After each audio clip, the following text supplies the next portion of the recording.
micrometer, so they can just move the pieces over, set them the same. They've got pieces remaining from the car that got wrecked. They moved those over, but they're always just exactly the same. Get a view there of that yellow Pennzoil car of Gil de Ferran, who is closing on Pruitt. De Ferran's now running in 6th place, so very shortly, especially with this traffic ahead, he's probably going to join this battle. De Ferran is the young Brazilian driving for Jim Hall this year, who has absolutely no experience on ovals. This is his first ever oval race, and he is handling it beautifully. He reminds me this year very much as Villeneuve did last year. He's a rookie. De Ferran is a rookie. So was this man right here last year, and he was absolutely fantastic. Well, that's the way De Ferran's been looking this year. I was talking to De Ferran yesterday as we come back to the front of the field, Michael Andretti. And he said before practice he was apprehensive. After practice he was very apprehensive. Then he finally felt like he got a handle on it, but there was still the race to go, and he was showing some very real respect for what he might find in the race. Well, you know, Phoenix, Paul, will humble any race driver. It doesn't make any difference if you've been here 40 times, it will still humble you. To a new guy, it'll really humble you, either that or you end up against the wall. Well, let me play to your ego. You still have the leading lap record, over 1,115 laps. Does it still intimidate you? Yes, it would. If I drove here tomorrow, it would still intimidate me. This was always one of the hardest tracks that I ever ran, but it's a nice racetrack. Let's go to the pits. Jack. Paul, as we get to the halfway mark, let's update the conditions of the things we talked about at the beginning of the show. We were talking about Bryan Herta. Well, you've seen the stop-and-go penalty has taken him out of the hunt. He will be coming onto pit road very quickly. Let's go to Gary Gerould. Jack, or Paul Tracy, that push that we mentioned a short time ago has gotten worse. That's why he's fallen back behind both his teammate Andretti and Emerson Fittipaldi. It's gotten to the point now that they anticipate with either a yellow or the next pit stop, they'll dial in more wing up front, trying to get him better handling characteristics. Boy, is this a super battle at the front of the field as Fittipaldi keeps trying Michael. He comes off of 2, a little bit lower than Michael. By the way, Andre Rivero has been released from the hospital. Perhaps we'll be able to talk to him in a moment. And remember, when the cars do start making pit stops, everybody at home, watch. Do they change the little wicker bill on the back of the rear wings? There's Emo trying to get by Michael again. Or do they adjust the front wings and they change stagger when they change the tires? Remember when Emerson was trying to put Little Al a lap behind him at Indianapolis last year, and he wound up in the wall? Emerson did. I imagine he's being particularly careful now, mindful of the air currents from other cars, because he could easily wash out and go right into the wall. This is exciting racing.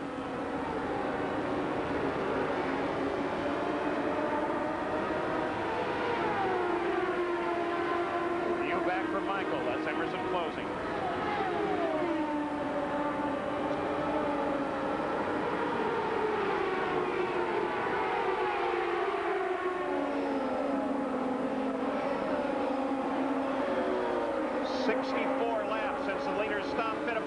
His move.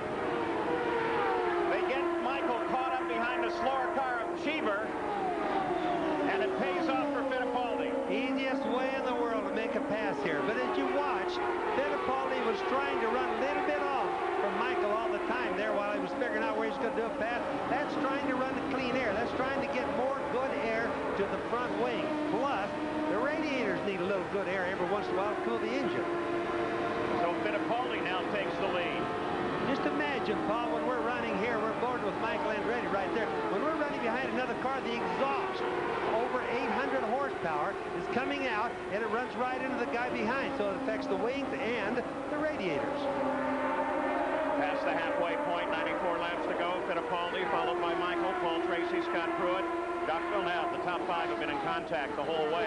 Then Gil de Ferran, who's also in that battle, followed by Robbie Gordon, who's now up to 7th. Raul Boesel, Adrian Fernandez, and Teo Fabi. 11th, Stefan Johansson, followed by Christian Fittipaldi, Bobby Rahal, Eddie Cheever, Mauricio Grugerman. 16th is Al Unser Jr. Then Jimmy Vasser, Roberto Guerrero, Bryan Herta, and Dean Hall runs in 20th place. So the leader of the race now becomes Emerson Fittipaldi, last year's champion. We'll be back after this message and a word from our ABC stations. Gary Gerould, it should be his last one. Paul Tracy is up on the jacks right now. We're looking to see if Emerson comes by. Tracy's down. Tracy's moving. Tracy beats Fittipaldi out, I think. I still haven't seen Emo. They're waiting for Michael Andretti now at this end. Emerson Fittipaldi already long on the roll and on the backstretch now. The reason for all this is a yellow flag caused by this man, Stefan Johansson. We don't know if he actually brushed the wall. Here's Michael in, Gary. And we're watching routine service now. We'll see if he can gain any of that time. Fittipaldi had gotten by us so quickly we didn't realize when Tracy was here that he was already gone. This is now a 15-second stop. Problem on the left rear. They can't get the nut off. The air jack is just spinning back here. Oh, high drama on the left corner. They've got 5 men down here now, and they still, all Michael can do is flip the throttle. They're going to have to send him out without changing the left rear. Boy, that isn't good news. That's really bad news. They don't even, I'm sure that they don't even know for sure what their stagger is. There's many problems linked in with that. Stagger being the relationship of the diameter of the inside rear to the outside. Right. You know, a guy on this that really did good. It's a typical thing, though. It's Roger Penske's car with Emerson Fittipaldi, who came in so early after it went yellow that it was going to be a wonder if he didn't get passed by the pace car. But they did make it. Emma really came out the leader on this type of a thing. This Michael Andretti pulls a tearaway away from his helmet. Excuse me, Sam, because we need to make sense of this. We were expecting a pit stop within 4 laps, and then apparently, we're still not sure, but apparently Stefan Johansson brushed the wall. He screamed into turn 1 with all kinds of smoke pouring off of the right front tire. They brought out the yellow. That brought everybody in for the pits. We should go green shortly.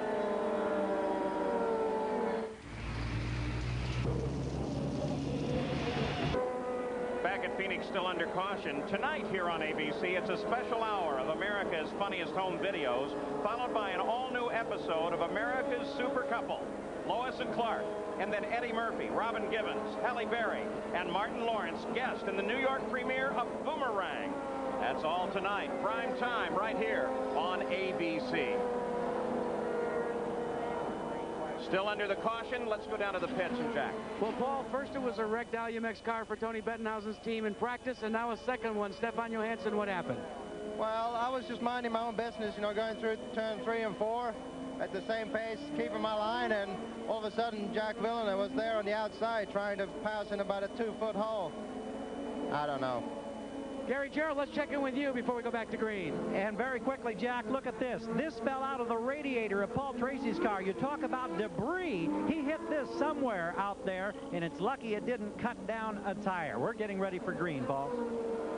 Not too good on the radiators either, Paul. Exactly. And another concern when it's a tight little track like a bull ring. It's not hard to get debris, especially here, though not as much as it used to be because of grass planted. You used to get a lot of sand on the track. Here we are. We're ready to go back green. Leader of the race is Fittipaldi. He's down to the inside of Cheever. But look at Tracy. Tracy takes the lead away from him on a restart. Well, there was a deal where Tracy absolutely gambled on going the outside. It was all predicated on the slower cars being in front of him and just snookered Emo. Emo's got a bad position right there. Bobby, Tracy took the outside at the start of the race, too, and he's shown tremendous combination, again, as he did in Australia, of maturity and sheer speed. I mean, he could easily have lost a lot of ground with that understeering problem that he had, the pushing problem. He was very patient. Now they've got a better setup, and he's back in the lead. While we watched the run at the lead, Gil de Ferran went into the pits, responding to a black flag for a pit exit violation. There's also a whole line of cars that they have lined up that are also going to have black flags. None of the leaders, though, as a result of pit speed violations. Now, to the folks that are sitting home watching it, they don't want to see the black flags and the penalties, so they don't want to get Wally Dallenbach's black flags. It really hurts in this race, as we saw it happen to Brian Herta earlier. As you see a Canadian battling a Brazilian, it's interesting, this Nations Cup that IndyCar has instituted this year to create excitement among the different drivers. If you score all the points scored by Canadians, you've got 60, all the Brazilians 44, all the Americans 44, and I think as the season goes on, this Nations Cup is going to get to be very prestigious and really something to watch. Again, de Ferran in and out on the black flag for a pit exit violation. As we watch the front of the field once again, this continuing battle, first and second place, Tracy, Fittipaldi. Scott Pruitt is up to third. Then Villeneuve. See, now this is what's happened to Tracy is a perfect example of what can happen on oval racing. He was in trouble, big trouble with that pushing. He dropped way back to third, losing time on every lap. But a fortuitous yellow, they dialed in the exact right correction, what he needed, and now he's right back in the lead again. So the shifting fortunes on an oval, you got to keep your eyes open. And Emmo's not finished with him, though. Emmo's working. Watch Emmo work a little bit lower group. Now, that isn't because Emmo's working better down there as it is. He needs the clean air. He needs to keep his wings working, as I told you earlier. Look at there. He's off line from Tracy. That's so he can try to get a run at him through the turns. Well, in the past couple of laps, Emerson has been pulling in much faster lap time, which is accounting for the little interval that he's making up. He turned one at 164 to Tracy's 161. Now he's going to try him on the inside. Can't do it. Last time around, Emmo turned a 162.6 to Paul Tracy's 161.2. Now, right there, too, Tracy knew that he wasn't going to be passed, but he saw Emmo in his mirrors. He's watching both sides. Emmo's concept right there is keep him worried, keep him guessing on which side he's going to be on. Battle, remember, between two men who were teammates last year with the Penske team. The Penske team was downsized this year from 3 cars to 2. That left Tracy without a ride with Penske. He was picked up by Newman Haas, and he has been very, very effective for them. All right, going to see a black flag maybe for Scott Pruitt. Gary Gerould? Well, that's being debated, and Jim McGee is not at all happy about it. He's been lobbying with officials the last several laps. They've told Pruitt to stay out there. He's running in 3rd place. He may be overruled. He may have to come in. If he does, it's for a blend line violation on that last pit exit. Generally, the rule is what? 3 laps, you have to respond to the black. Now, I assume that once the officials start talking with Jim McGee, who's the chief on the team, the manager, that they'll make some allowances there, but... Yeah, but you got to remember one thing. McGee is one of the best debaters I ever heard in my life. That's what I was going to say. He's going to keep them talking for a long time, trying to soften them up. He may get it done. Fittipaldi comes alongside of Tracy. And now Fittipaldi has the lead. But can Tracy slingshot it back? Remember, this is a battle of engines, too. Tracy has the Ford engine. Fittipaldi now leading with a Mercedes-Benz engine.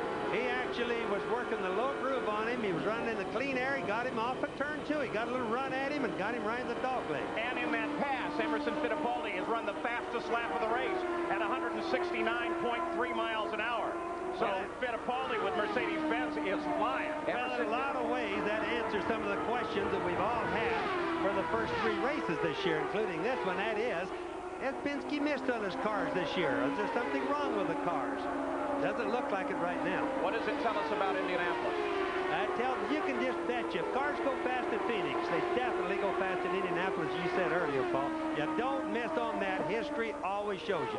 We are going to see some extraordinary speeds at Indianapolis. I think, talking to Bobby Rahal yesterday, 234 possibly, a new track record, I think, maybe set at Indianapolis this year. Should be fabulous. Emerson Fittipaldi, oldest driver in the series now. Who's second oldest?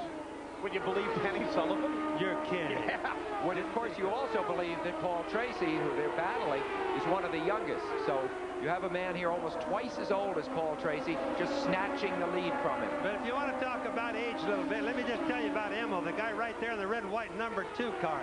He is probably the best physical shape driver in this entire series. Scott Pruitt answering the black flag right now. There he is. So McGee lost the debate.